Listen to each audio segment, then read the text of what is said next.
it is, I would suggest, fatally wrong to reduce the word kingdom to reign of God. Let me ask you this about the Queen in England. Is she ruling over the reign or the kingdom? The answer is the kingdom. The point is that reign is too vague. And if you give people a slight chance to be vague and non-clear, to be inaccurate, in other words, they will take it. So no, reign of God is quite wrong. I'll tell you why. Daniel 2:44 is the place to start defining the kingdom. In the days of these kings, in Daniel 2:44, it says that God will set up a kingdom, an empire, not a reign. It is a reign, but it's too vague. It's the kingdom of heaven, the kingdom of God. Same thing, no difference at all, but they are exactly alike. And only Matthew uses the phrase kingdom of heaven, a Jewish way of avoiding the word God. The God of heaven will set up a reign. Oh, no, no, no. No, not. Don't ever go that way, because if you do, you'll lose the sense of the word kingdom, empire, a real kingdom with Jesus as son of David, the descendant of David, sitting on the throne of David in Jerusalem. We haven't got that yet. Why is this so important? We're talking about the gospel here, not some abstruse issue of prophecy, let's say, that people disagree about. We're talking about defining the gospel properly. The gospel is about the kingdom of God. And in Mark's gospel, his account of the teaching of Jesus, that kingdom is plainly and obviously the thing that comes in the future at the second coming. That's where you start. Now, you can later talk about the power of the kingdom, the spirit of the kingdom being present in advance in your heart. That's fine. But you start by pointing out that the kingdom of God almost invariably and invariably in Mark's gospel refers to that future empire on the earth to be initiated, to be established when Jesus comes back. So that's quite plain to me. Yeah. While we're on this topic, Anthony. Yes. There are verses. I'll show you one here. Luke 11:20. Jesus says, if I drive out demons by the finger of God, then the kingdom of God has come upon you.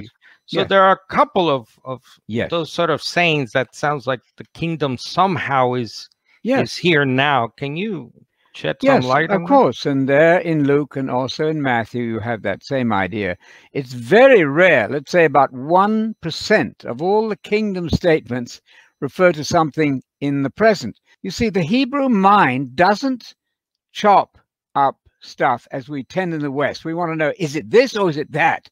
Wait a minute. The Hebrew mind, I learned this at Hebrew University back many years ago, grasps a totality. It can take in the idea that the kingdom is mainly future on the earth when Christ comes back, but it's also the presence of the power, the spirit of the kingdom now. So in that particular text that you had up there, Jesus said, if I, by the finger of God, by the power of God, cast out a demon, then the kingdom of God has already come upon you. It's invaded your life. Now, we're not actually in the business of exorcism very much today, I think.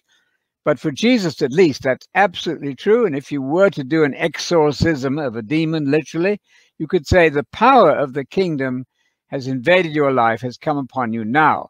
But by no means is that to be taken as the standard or the norm. So I repeat my first statement. In Mark's gospel, you have none of those present kingdom verses. There are two. The kingdom of God has come upon you, and the kingdom of God is advancing. The Greek there is a little bit unclear in Matthew, but the present kingdom, the spirit of the kingdom, is advancing as the truth goes out there. But those are rare occasions.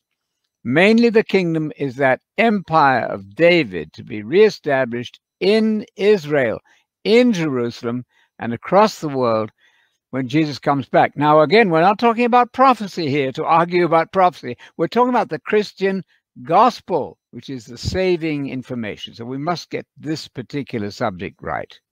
All right, thank you. And on our website, focusonthekingdom.org, we have an article in the October. So you go to links, by the way, click on links, and you should see magazine. Click on that.